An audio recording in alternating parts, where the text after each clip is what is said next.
একটি নারীর সন্তান ধারণ করার পর ভ্রূণ জরায়ুতে বৃদ্ধি পেতে থাকে, কিন্তু এই গর্ভধারণের নির্দিষ্ট সময়ের আগে যদি ভ্রূণ জরায়ু থেকে বের হয়ে যায় কিংবা বৃদ্ধি বন্ধ হয়ে যায় তখন তাকে গর্ভপাত বলা হয়। এই গর্ভপাত স্বতঃস্ফূর্তভাবেও হতে পারে, আবার অনেক সময় চিকিৎসাগত কারণে এবং ব্যক্তিগত কারণেও গর্ভপাত হতে পারে। গর্ভপাতের পেছনে বিভিন্ন কারণ থাকতে পারে। ভ্রূণের জিনগত ত্রুটি, মায়ের শারীরিক অসুস্থতা, সংক্রমণ, অপুষ্টি, হরমোনজনিত সমস্যা, দুর্ঘটনা বা আঘাতের কারণে স্বাভাবিক গর্ভপাত ঘটতে পারে। অন্যদিকে অনাকাঙ্ক্ষিত গর্ভধারণ, পারিবারিক বা সামাজিক চাপ, অর্থনৈতিক সমস্যা কিংবা ভবিষ্যৎ নিয়ে উদ্বেগের কারণে অনেক নারী ইচ্ছাকৃতভাবে গর্ভপাতের সিদ্ধান্ত নেন। তবে গর্ভপাতের বিভিন্ন জটিলতা রয়েছে, যেমন শারীরিক ও মানসিক জটিলতা, যার ফলে নানা রকম সমস্যায় পড়তে হয় একজন নারীকে।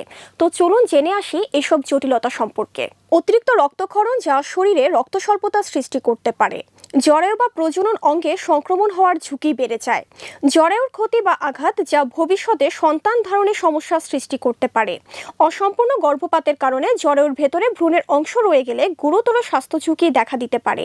তীব্র পেট ব্যথা, জ্বর ও দুর্বলতা অনুভূত হতে পারে।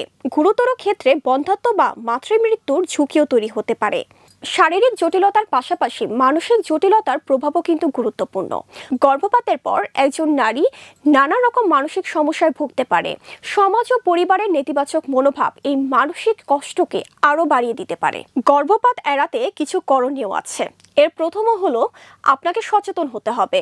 কিশোর কিশোরীদের প্রজনন স্বাস্থ্য সম্পর্কে জানতে হবে।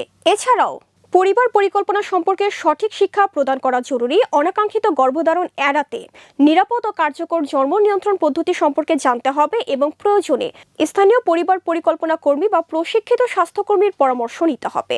তবে যদি ইচ্ছাকৃত গর্ভপাত করাতে হয় তাহলে অবশ্যই কোনো নিবন্ধিত চিকিৎসক বা স্বাস্থ্যকর্মীর দ্বারা করাতে হবে। এতে করে মায়ের স্বাস্থ্য ঝুঁকি অনেকাংশে কমে যায় এবং নানা রকম জটিলতা এড়ানো যায়। সবাইকে ধন্যবাদ।